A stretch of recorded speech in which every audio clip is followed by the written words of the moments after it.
The Senate chamber was tense.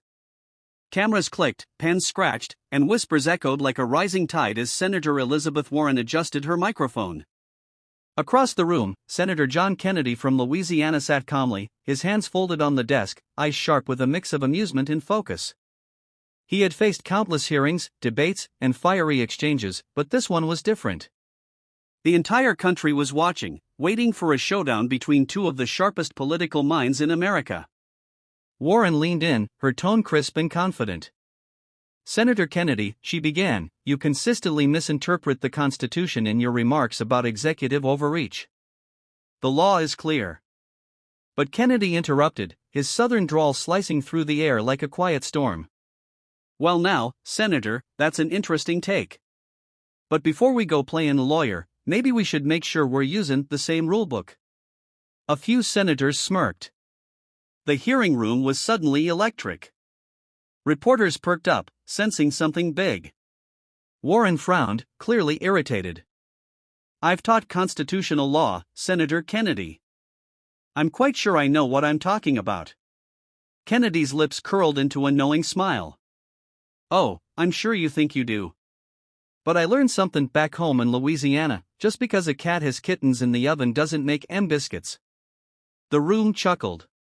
Kennedy's homespun humor always hit differently, a mixture of charm and sting that few could deflect. Warren tried to regain control. "Let's stay on topic," she snapped. "The issue is executive authority under Article 2. Kennedy leaned forward, his tone still calm but sharpened now with precision.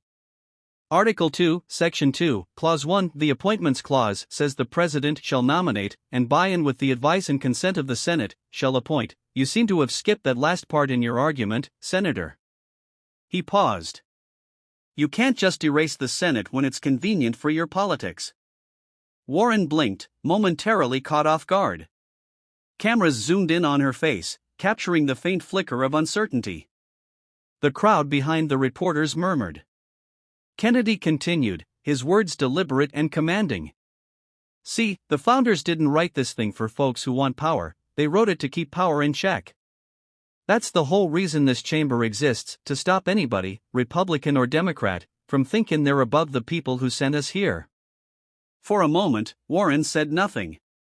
Her jaw tightened, her pen tapped nervously on her notepad.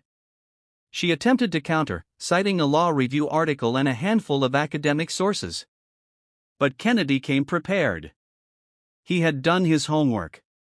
"Senator," he said, gently cutting in again, "I read that same article. And if you'd kept reading past page 32, you'd have noticed the author, your own former student, disagrees with your conclusion entirely." He smiled softly, not cruelly, but firmly. "Now, I ain't no Harvard P.